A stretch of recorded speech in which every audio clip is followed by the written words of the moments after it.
Olá, hoje eu vou ler para vocês o capítulo 49. Lucano contou a seus amigos Hilel e Arié o que se passara na casa de Pilatos. Eles ouviram com profundo interesse. Depois Hilel disse, jubilosamente, agradeçamos a Deus a remoção de Herodes Antipas. Apesar disso, Pilatos não o deveria ter humilhado diante de mim. Ele é um homem inescrutável e teve suas razões. E Hilel continuou para dizer que Maria, a mãe de Cristo, havia voltado a seu povo para uma visita a Nazaré. Houvera morte entre seus parentes. Eu a visitarei ali, disse Lucano. Hilel comentou que a viagem era demorada. Entretanto, disse ele, poderás ver a Galileia, onde ele primeiro ensinou. É um lugar belo, mas há ali uma pequena cidade chamada Tiberíades, construída por Herodes em louvor de César. Os judeus a veem como uma abominação e não a visitam. Nem o Cristo a visitou. Falou num monte próximo, na sinagoga, que é simples e humilde, como é o povo. Mas não há pressa. Fica conosco até o casamento de Arié e Léa. Devo ir tratar dos meus assuntos, disse Lucano pesaroso. Então esperaremos até que regresses.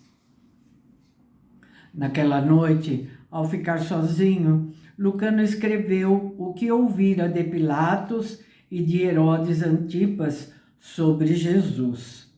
Seu evangelho crescia. Nada colocou ali de suas próprias opiniões, apenas as informações que lhe eram dadas. Às vezes, vinha-lhe um desejo dominador. Se ao menos tivesse visto pessoalmente o Cristo, se ao menos tivesse podido falar com ele, olhar para seus olhos maravilhosos, eu não o teria desertado quando seus seguidores o abandonaram em pânico, pensava. Na manhã seguinte, bem cedo, foi de liteira até a casa de Tiago e João, fora das portas. Hilel mandara uma mensagem aos dois jovens irmãos, que concordaram, embora um tanto mal-humorados, em receber Lucano. Hilel escrevera-lhes, dizendo que se não fosse Lucano, a ordem de banimento teria sido mantida. Uma vez fora das portas e descendo a colina de Sião, Lucano olhou através da quente e ardente poeira. Embora a manhã fosse nova, as paredes amarelas de Jerusalém reluziam com uma luz terrível. Deslumbradora e sinistra incandescência iluminava as pedras das paredes e as montanhas onduladas e pedregosas. Mesmo as colinas cultivadas mantinham-se rígidas, desdobrando-se em amarga desolação.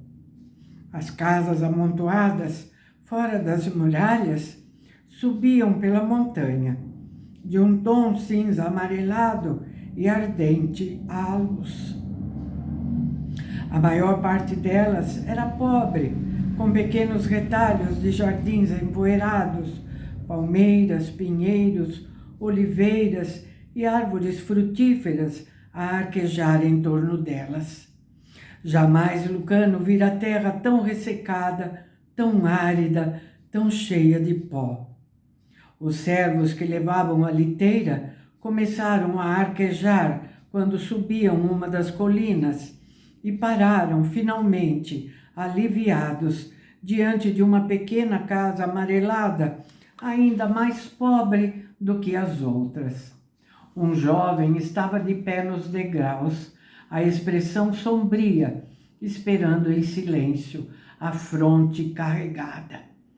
Deveria ter feito algum comentário, porque veio ter com ele outro jovem, com o rosto muito estreito e pálido, sobrancelhas negras e exuberantes, boca cheia, porém dura, e uma quantidade de cabelos encaracolados, castanhos, tombando de sua cabeça alta.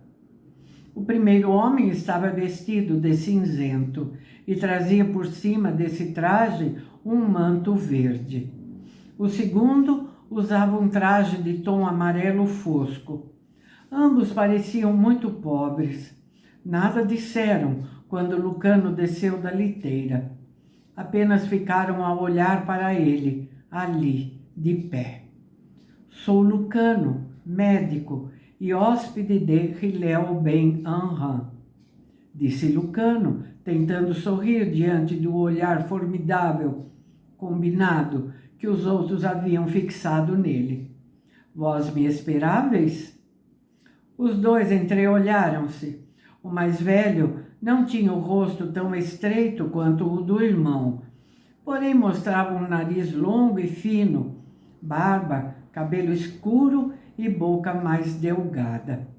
Aparentava ar mais moderado do que o do outro, que era de indômito fanatismo e gelada selvageria. Disse em aramaico, empastado pelo sotaque galileu: nós te esperávamos. Não fizeram outra saudação a Lucano. Eu sou Tiago, filho de Zebedeu de Cafarnaum, e este é meu irmão, João. E Tiago indicava o irmão mais moço, o do rosto intimidador e grandes olhos vingativos, que tinha a fixidez de um temperamento arrebatado. Filhos do trovão. Como a descrição estava bem aplicada àqueles dois homens. Lucano sentiu-lhe a intensa hostilidade, sua relutância em falar com ele e sua apaixonada desconfiança. Sou cristão, disse caminhando para ambos e esperando abrandá-los, mas eles não lhe responderam. Com um movimento de cabeça, Tiago indicou a Lucano que o seguisse e levaram-no em silêncio para o fundo da casa, pequena e miserável, onde as paredes lançavam alguma sombra dentro da luz violeta. Havia ali um jardim, apenas poeira amarela e pedras. 2 bancos de madeira ficavam perto da parede da casa. Os irmãos sentaram-se em um e tornaram a pregar olhos prescrutadores em Lucano, que se sentou no outro banco. Suspirou. Aqueles homens iam ser difíceis. Ele era o estrangeiro, o incircunciso, o imundo. Se tivessem vinho ou pão, não iriam oferecer-lhe, nem mesmo iriam agradecer-lhe tê-los redimido. Pensara em falar-lhes de Queptá, dos caldeus, dos babilônios, de José ben Gamliel, dos gregos e de seu Deus desconhecido, e de todas as profecias que tinham vindo com o correr dos tempos, não só dos judeus, mas de outros. Mas viu imediatamente que não só eles não poderiam entender, mas ficariam incrédulos e ainda mais ressentidos do que antes. Olhando gravemente para eles, cogitou no porquê daqueles que haviam caminhado com Jesus serem tão pouco hospitaleiros, tão sem caridade para com o estrangeiro, tão duros e violentos. Sob o duplo e inamistoso olhar, Lucano falou com hesitação do evangelho que estava escrevendo. Disse-lhe que em suas viagens ouvira falar muito no Messias. Desejava apenas que eles lhe contassem o que tinham sabido, de forma que ele pudesse continuar seu trabalho. Eu nunca o vi, mas amei-o durante muitos anos, disse ele delicadamente. João falou pela primeira vez, a voz firme. Nós te diremos o que vimos com os nossos olhos. Respirou profundamente, e o arrebatamento frio e selvagem de seus olhos tornou-se mais concentrado. Mas tu não compreenderás. Viste-o? Ouviste-o? Sem isso, nada podes saber. Sim, pensou Lucano, vós o conhecestes e o ouvistes, mas sua delicadeza e amor não estão em vós, nem sua caridade. Sereis bons evangelistas, mas haverá pouca misericórdia ou ternura ou bondade no que dizeis e fazeis. Tiago disse, a voz contida, se ao menos ele tivesse fulminado esta cidade, quando ele ousou rejeitá-lo, quando ela, a cidade, ousou rejeitá-lo, porque não trouxe ele a fúria do céu contra esta cidade? Lucano não respondeu. Descansou as mãos nos joelhos e esperou. Os irmãos trocaram outro olhar. Não eram gêmeos, mas via-se que se faziam inseparáveis. Conversavam um com o outro através de olhares eloquentes e tinham pouca necessidade de palavras. O calor terrível penetrava mesmo aquela sombra empoeirada, e Lucano enxugou a testa e as faces com o lenço. Os outros recomeçaram a contemplá-lo, e agora, pela primeira vez, aparecia curiosidade em seus rostos abrasados.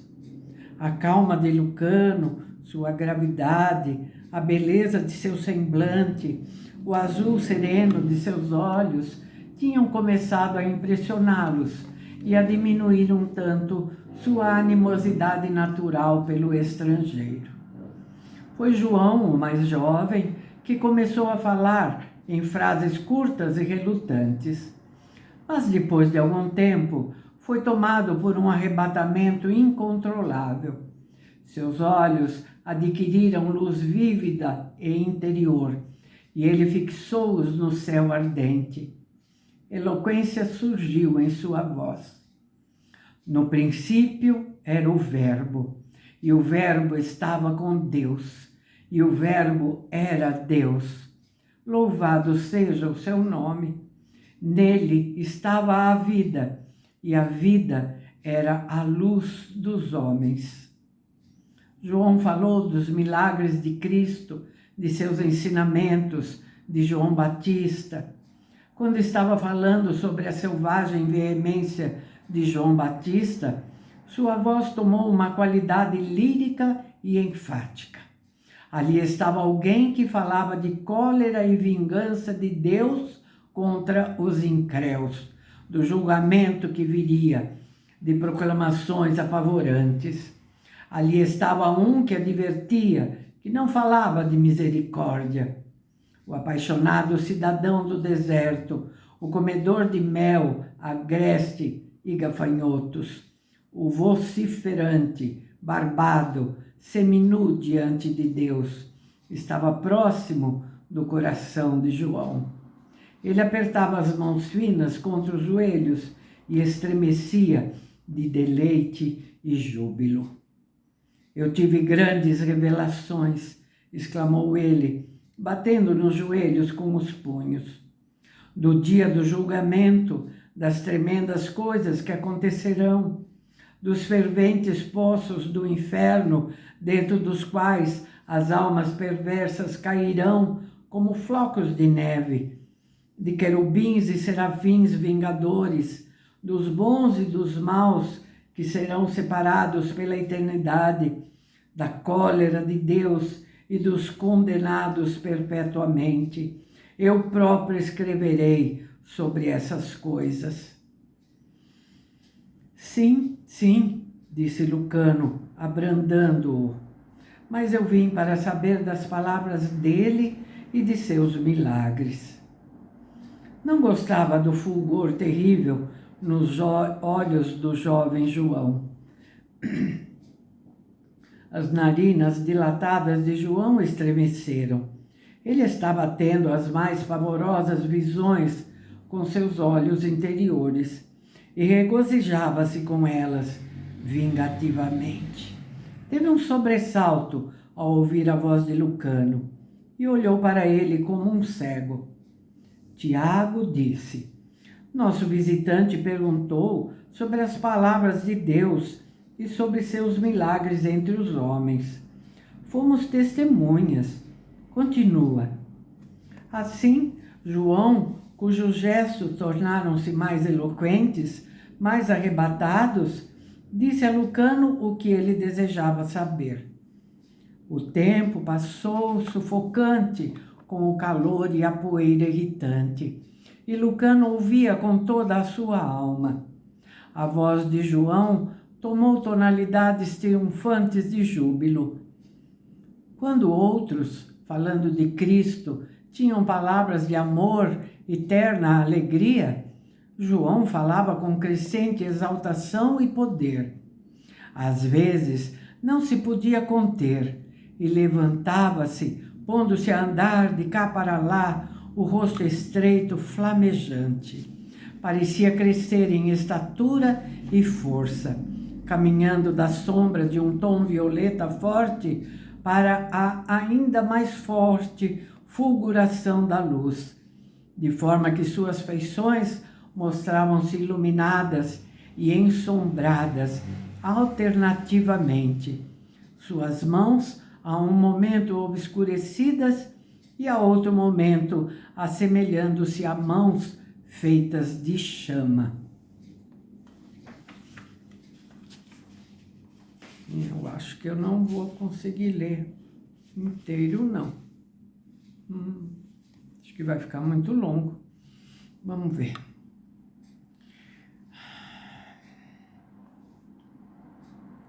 A despeito desse próprio, Lucano estava fascinado, tanto pela maneira estranha do jovem evangelista, como pelas histórias que ele relatava. Às vezes, Tiago interrompia, quando João, cansado, parava por um momento para esclarecer uma parábola ou uma história. E João o contemplava impaciente, os olhos profundos. Durante as pausas, Lucano escrevia rapidamente, com seu estilo, para que as informações fossem precisas. Uma ou duas vezes pensou: este homem apenas desanimaria os considerados, os delicados, os compassivos. Mas será um pilar de pavoroso fogo para os lânguidos, os apagados, os egoístas, os indiferentes, os céticos, os apáticos, e para os que são capazes de visões e escarnecem dos exatos. Será o terror dos materialistas. Atirará as paixões, e pode acender paixões mesmo nos mais complacentes.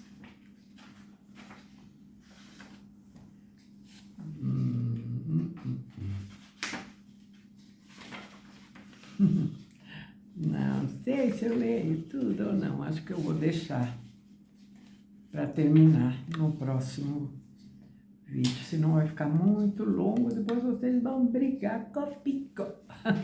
Que ficou muito longo. Tá bom? É bom de vez em quando ter um videozinho um pouco mais tranquilo, né? Tá bom?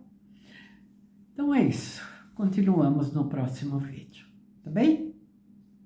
Espero vocês. Até lá. Fiquem com meu abraço.